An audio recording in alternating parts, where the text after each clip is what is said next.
game. Let's spectate some match. Challenger is going to be on the bottom side, and of course that's Skylar from Canada. Sunsfan on the north, or top. The north. The north. It's from the north. And we got the, what is this on? Oh, he's got a shirt now. Skylar wants to show us the winner chicken dinner shirt. He's confident. Okay. He's going to get that first place. Well, we sent our strongest champion up, so all right. Good luck. Good luck. But Skylar's gone with the green and black Econ ramp deck that we have seen the full power of with the Horn of Alphas. And or no Horn of the Alphas. Or no Horn of the Alphas.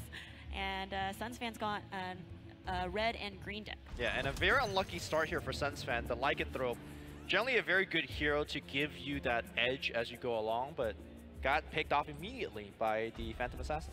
Yeah. I understand my orders. And on the opposing side, Skylar has already seen the value of Lycan there with that melee creep next to Lycan. Yep. Taking advantage of that passive and getting that extra 2 attack, and now it makes that melee creep a super creep killer. I know the flop is somewhat RNG dependent, and we showcased it here where for Sunsfan's case, he had no creeps, so you just get no benefit of the Lycan ability, whereas for Challenger, he got at least 1 creep. And when you have creeps next to your Lycan, you automatically eat their creep as well. So it's a pretty big swing. Eat them? Eat them for breakfast. All right, so we now see our Challenger is devoting 2 black heroes into the second lane. Okay. So looks like a pretty... do you agree with kind of like having both your heroes of the same color in one lane if you only have 2 of them in your deck? I don't think you generally want to do it because it really constricts your mana on the other lanes. For example, right now, he has Pickoff and Payday as potential cards he wants to cast. But I think if you look at the content of a Challenger's land, this is one of the perfect time to do so because honestly, you're not casting that Payday anyways. So the only available black card is the Pickoff. And you don't need 2 heroes in different lane to cast Pickoff. So yeah, I think in this case it's perfectly fine. Yep. And who would be a good Pickoff target that our Challenger might be looking at here? Because Pickoff, as you can see with those arrows around that 4 mana cost, can be cast into any lane. Yes. And I do think that it feels like a waste, but I do think it's good to pick off these creeps. Yes. Again, the red deck. Okay, or this one. This is a much more aggressive play. Oh, but as you can see, this is the Prowler Vanguard. Happens. Yeah, when you have the first turn, you're thinking about using that pickoff card, but Sunsfan might have an answer and put another creep in front of it. Sure. So. But I like the aggressive move because if the creep did not come down, that tower would have been at 5 health. Yes. It's just like that's great way to use your resource, and I think that's also the reason why he doubled up by putting the 2 black here on the mid lane. Totally. Now that that Prowler creep is also getting pretty low. Oh. Yep. Okay. So this is where armor Yes. comes a big factor. You may see that that Legionnaire has 2 health, but it has 2 armor, and that Wolf is only doing 3 attack. So in the end, that Bronze Legionnaire is only taking 1 damage to their health pool. Bronze Legionnaire, in my opinion, one of the best creep in the entirety of the game so far. So that 2 armor just makes it invulnerable to any of the normal creeps. Yep. And it kills a normal creep in 1 fell swoop. So we are in the deployment phase, and notice how Sunsfan is going to put Lycan on the left side. This guarantees a kill against Rix because that's the only spot that Lycan can land into, which is in front of the Rix. And of course, it's going to bolster the rest of his army as well. So it's looking pretty good. And going back to the question that you asked 1 turn earlier, Sunsfan's now doubling up his red hero on the last lane. Yes. He also has an extra red hero here, so that still allows him to cast cards, but unfortunately in his hand right now, he doesn't have any red cards other than that 6 mana Ogre Conscript. Ooh. So there is a Celemane's Favor. Yeah. So he had 2 options to throw the Celemane's Favor. One option is the middle lane, and one option is the far right. The middle lane gives them the opportunity to cast Divine Purpose, but looks like he favors casting the Ogre Conscript on the far right instead. Yes, and I think that's a great choice. Divine Purpose, I think is not, it's a kind of an underwhelming card if you cast it as soon as possible, right? I feel like maybe once you've established a lane or a hero, it might be worth casting, but, you know. I think it depends. It depends. as per usual with artifact questions. It's true. You know, if you Divine Purpose a creep, let's say this one, the Prowler Vanguard, what is this green-black deck able to do against that? I guess Chen stealing it is the only answer, but that's 2 more turns away. Yep. That's true. Divine Purposing a creep is actually a pretty good play against this deck. There's no tools the black and green deck has available in order to destroy a creep. Yeah, it's almost actually better than Divine Purposing and Hero because this deck has coup de grace. That's right. And coup de grace can only get rid of heroes, not creeps. I'm coming up nicknames already for these creeps. Yeah? You want to hear one for Sure. Prowler Vanguard? He's the White Knight. The White Knight. 0 attack, 8 health, just tanking out all the haters, you know? All the haters go to him, and he, on top of that, he's giving armor to fellow creeps, you know? Milady to the left, Milady exactly. to the right. This is the perfect White Knight creep, Prowler Vanguard. I'll take care of it. Okay, creep comes down, is going to block that 6 damage to the face, and also pressure the PA a little bit. Yep. This tower is looking pretty low for Sunsfan. It's getting to 12 health now. Out of all of his towers, it's the most threatened. So he's trying to look to block some damage. And with that green-red deck, you have a lot of creeps at your disposal. So you're not too scared to keep placing some creeps now if that saves you a turn. We travel with precious cargo. We see that Revtail come up. It's blocking Axe now, but thanks to that Selemene's favor that he had played from the first lane, Sunsfan is now able to cast a 6-mana card into what was a 5-mana turn. Yep. And that Ogre Conscript's going to do 7 damage to the tower, and our challenger's at 15 health in that last lane. In terms of the two decks matching up against each other, I think Sunsfan's draw is excellent against the Challenger's deck.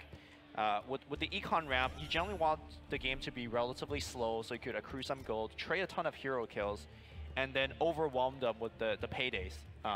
But I don't think our Challenger actually has the time. If you look at the board, first lane is in shambles with everyone punching in. He's lost half his health. That last lane, very similar situation, especially with the 8 mana on the last lane as well. So I think this game might end in a turn or two if there's not any significant plays coming out from our Challenger. Yeah, I think so as well, especially with that that second lane is still looking like Sunsfan's defending it pretty well as well. He has a hero there. He's looking to block with creeps. He has another Savage Wolf coming up, so we might not even see that mid-tower pop for our Challenger this turn. I think the biggest problem here for a Challenger is the deployment of 3 heroes into the middle lane. And I know I'm joking about the White Knight creep, but that White Knight creep saved 2 turns of damage. An effective White Knight. Yeah, it blocked Debbie's damage output by quite a bit. And Debbie had to hit that White Knight twice. Yep. Looking here now, we have PA dying to just a lowly creep. Yes.